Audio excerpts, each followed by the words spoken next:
j'attends que le bip sonne avant de repartir. Là-dessus, on est d'accord? Ok. Si le bip sonne et que je suis ici, je vous rappelle, il faut que je rattrape le retard et que je sois de nouveau derrière la prochaine ligne au bip. On est d'accord? Si je suis ici, ou si je suis ici, je suis éliminé. Okay. Considérez cette ligne comme votre seconde chance. On est d'accord? Ok.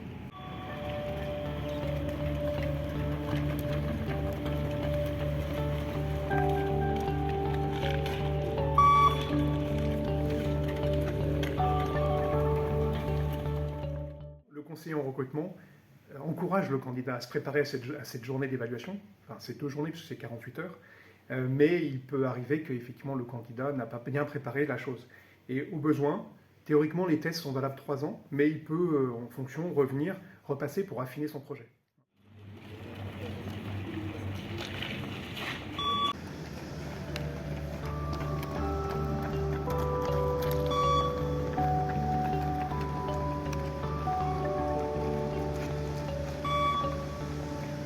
Palier 9.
Ok.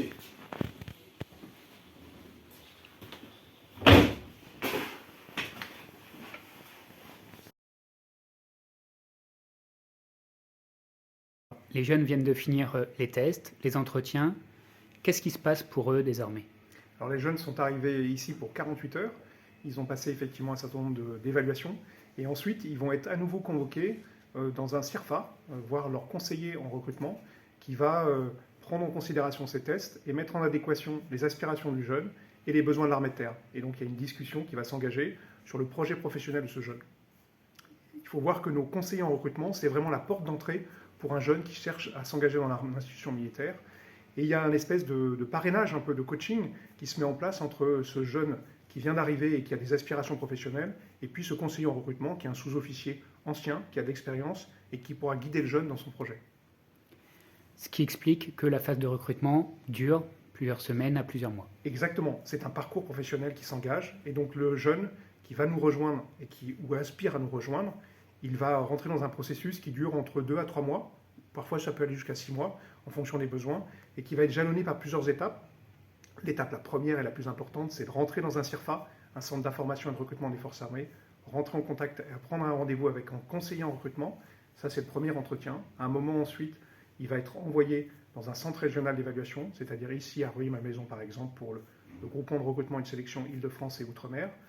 Et après ces évaluations, il va à nouveau rencontrer son conseiller en recrutement. C'est le même qui va le suivre tout au long de ces entretiens. Et donc il y a vraiment une relation de confiance qui va se créer et qui permet au candidat de discuter avec son conseiller en recrutement pour son projet professionnel, de le faire évoluer en fonction de ses résultats en sport, de ses aspirations, de ses capacités.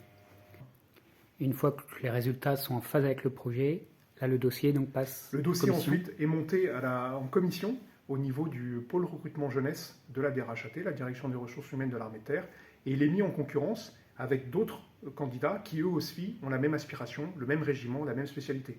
Et donc, en fonction de la concurrence, eh bien, on prend les meilleurs d'entre eux. Et ensuite, donc, Et les une meilleurs fois- qui signent Les meilleurs l'engagement. signent, et puis ils signent, et donc ils vont partir. Il va y avoir une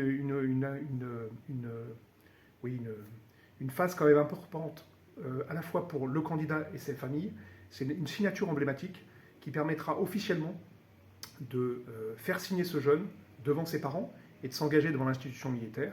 Et donc il y aura un contrat signé. Et à partir du moment où il a signé, il aura un ordre de transport, son premier, et qui va l'envoyer ensuite dans son régiment pour partir en formation, une formation initiale qui va lui donner les bases du métier militaire.